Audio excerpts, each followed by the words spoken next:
ஓம் சாய்ராம். என் அன்பு குழந்தையை, சீரடியிலிருந்து நேரடியாக கூறுகிறேன் தங்கமி. நீ நினைத்த காரியம் கைகூடப் போகிறது என்று சீரடியிலிருந்து நேரடியாக கூறுகிறேன். சீரடியிலிருந்து சொன்னால் நிச்சயம் நடக்கும். உடனடியாக கேள் தங்கமி. நிச்சயமாக நீ நினைத்த காரியம் என்றாலும் சரி, வேண்டுதல் என்றாலும் சரி, கோரிக்கைகள் என்றாலும் சரி, உன் விருப்பங்கள் என்றாலும் சரி, பலித்துவிடும். இந்த சாயியை நம்பு. என் தங்கமே, வாழ்க்கை என்னும் பாதையில் பெரிய குழியில் நீ தடுக்கி விழுந்தாலும் எத்தோடு என் கதை முடிந்தது என்று கருதாமல் எப்படி குழியில் இருந்து மேலே வருவது எப்படி என்று யோசி. வழியில் உன் செயல்களை தடுக்கும் சில தடைக்கற்கள் இருக்கத்தான் செய்யும், இல்லை என்று சொல்ல மாட்டேன், நம்பாமல் இருக்க மாட்டேன். நடக்கும் என்று தான் சொல்கிறேன்.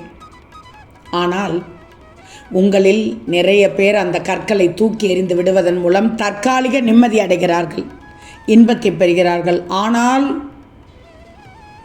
ஒரு சிலரோ அந்த கற்களை அகற்றிய பின் அதை தூக்கி எறிந்து விடாமல் அவற்றை தங்கள் வீட்டின் மாடியை கட்டுவதற்கு படிக்கட்டுகளாக பயன்படுத்தி புத்திசாலிகளாக இருக்கிறார்கள். எத்தனை விதமான மனிதர்கள் என்று பாருங்கள். இன்னும் சிலரோ பெரிய பெரிய வடிவமற்ற தடைக்கற்களை தனது பறந்து விரிந்த தோட்டத்தில் பூங்காவில் வைத்து அழகு பார்க்கிறார்கள். எப்படி என்று தெரியுமா? ஒரு சின்ன கதை. ஒரு விவசாயி வளர்த்து வந்த வயதான அடிமாடு ஒன்று தவறி அவர் தோட்டத்தில் உள்ள வறண்ட கிணற்றில் விழுந்து விடுகிறது. காப்பாற்ற எடுக்கும் எந்த முயற்சியும் அந்த மாட்டின் விலையை விட அதிகம் செலவு பிடிக்கக்கூடியதாக இருந்தது. ஏன்னா அது வறண்ட கிணற்றில் தவறி விழுந்து விட்டது. அந்த கிணறு எப்படியும் மூடப்பட வேண்டிய ஒன்று. தவிர அது மிகவும் வயதான மாடு என்பதால் அதை காப்பாற்றுவது வீண் வேலை என்று முடிவு செய்து விட்டனர். அந்த விவசாயி மாட்டுடன் அப்படியே அந்த கிணற்றை மூடி விடுவது என்று முடிவு செய்து விட்டார். முடிவே பண்ணிவிட்டார். அக்கம் பக்கத்தில் உள்ளவர்களை உதவிக்கு கூப்பிட எல்லோரும் வந்தார்கள். திரண்டு வந்து விட்டார்கள். சற்று அருகில் இருந்த மண் திட்டிலிருந்து மண்ணை மண்வெட்டியில் அள்ளி கொண்டு வந்து அந்த கிணற்றில் அனைவரும் போட்டுக்கொண்டே இருந்தார்கள். ஒரு 10 நிமிடம், கொஞ்ச நேரம்தான், 10 நிமிடம் மண்ணை அள்ளி கொட்டியவுடன் கிணற்றுக்குள் எட்டி பார்த்தார்கள். அவர்கள் பார்த்த காட்சி அவர்களை ஆச்சரியத்தில் ஆழ்த்திவிட்டது. என்ன அதிசயம் தெரியுமா? அவர்கள் மண்ணை போட போட மாடு தனது முயற்சியை கைவிடாது உடலை உதறி மண்ணை கீழே தள்ளிவிட்டு அதன் மீது ஏறி நின்று கொண்டு இருந்தது.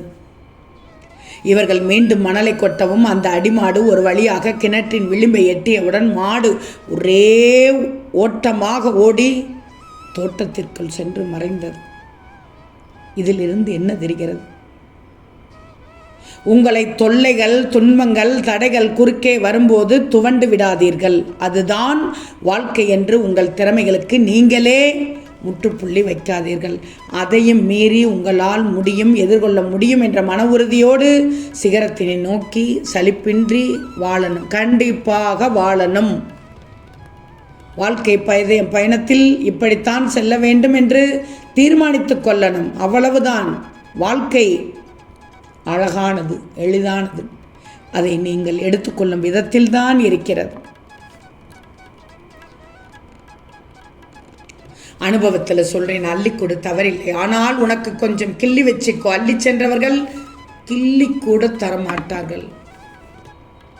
சில சமயத்தில் துரோகம் செய்தவர்களையும் கூட சில மனங்கள் மன்னித்து ஏற்றுக்கொள்ளும். ஆனால் தேவைக்கு பயன்படுத்தி சென்றவர்களை மன்னிக்கவும் கூட சில மனங்கள் தயங்கி கொண்டிருக்கிறது. உண்மைதானே?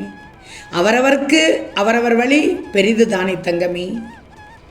வாழ்க்கைன்னா என்ன? கடலில் கல் எறிந்தால் கடலுக்கு வலிக்காது, கல்தான் காணாமல் போகும். வாழ்க்கையில் விமர்சனங்கள் இருந்தால் கடலாக இரு, வழிகள் காணாமல் போய்விடும். நீ கொடுத்து கொண்டே இரு. உன்னால் முடியும் அளவு கொடுத்து கொண்டே இரு. நீ யார் என்று மற்றவர்களுக்கு தெரியும், புரியும்.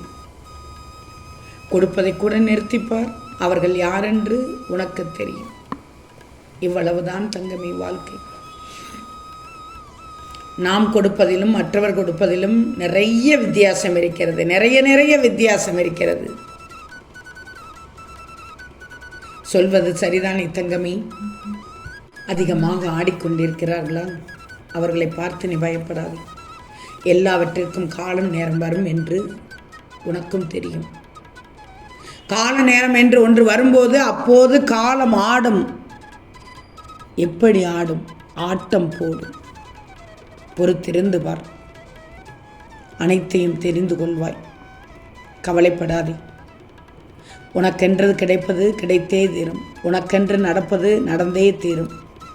உனக்கு எது கிடைக்க வேண்டும், எது கிடைக்கக்கூடாது என்று எனக்கு தெரியும். நான் நல்லதற்குத்தான் சொல்வேன். கவலையே படாதே. இந்த வாரத்தில் என் ஆலயம் வந்து ஒரு நெய் தீபம் ஏற்றி என்னை வழிபடு. உன் பிரச்சனைகள் அனைத்தும் ஒரு முடிவுக்கு வர வைப்பேன். உன் கர்ம வினைகளை தீர்ப்பேன். நீ என் முன்னால் ஏற்றி வைக்கும் அந்த நெய் தீப ஒளி போல் உன் வாழ்க்கையும் பிரகாசமாக நின்று இருக்கும். நீ என்னிடம் கேட்கும் ஒரு விஷயத்திற்கு நிச்சயமாக அன்று யார் மூலமாவது உனக்கு நான் பதில் தருவேன். நீ நினைத்த ஒன்று கண்டிப்பாக நடக்கும். நான் நடத்தி வைக்கிறேன். இது உன் சாயியின் சத்திய வாக்கு. தங்கமே, இன்று காலை உன் வேலையை பார்ப்பதற்கு துவங்கும் முன் ஓம் சாய்ராம் என்று 11 முறை எழுதிவிட்டு உன் வேலையை பார். நிச்சயம் உனக்கு மாற்றம் கிடைக்க வைப்பேன். இப்போது உன் மனதில் இனம் புரியாத ஒரு கவலை ஓடிக்கொண்டிருக்கிறது. இந்த நேரத்தில் சொல்கிறேன், 11 முறை எழுது. உன்னுடைய மனதில் ஏற்பட்ட எதிர்மறை எண்ணங்கள் விலகிவிடும். நல்ல நல்ல சூழல் உனக்கு உருவாகிவிடும். மனம் போன போக்கில் செல்ல மாட்டாய். செல்வமே, உன் பிரார்த்தனையை சரியாக நடந்துவிடும். இந்த நொடி என்னை பார்க்கிறாய் என்றால், என் பதிவை கேட்கிறாய் என்றால், உன் ஒவ்வொரு கனவும் இனி நிறைவேறப் போகிறது என்பதை உணர்ந்துக்கோ. ஷீரடியிலிருந்து சொல்கிறேன். உன் லட்சியம் அனைத்தையும் நிறைவேற்றுவேன். கேள் தங்கமே, பழித்துவிடும். தடைகள் சந்தித்தது முடிந்துவிட்டது.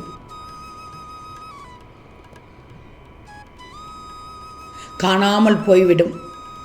உனக்குள் இருக்கும் வைராக்கியம், உனக்குள் இருக்கும் தன்னம்பிக்கை, என் மீது கொண்டிருக்கும் நம்பிக்கை உனக்கான வழியை இனி காண்பிக்கப் போகிறது. வாழ்க்கையில் இனி அடுத்த கட்டத்திற்கு செல்வாய். உன் விருப்பம் அனைத்தும் நிறைவேறும். ஆம் தங்கமி, நிச்சயம் நடக்கும். நல்லது நடக்கும். நல்லது மட்டுமே நடக்கும். அது நன்மையாகவே இருக்கும். ஓம் சாய்ராம்.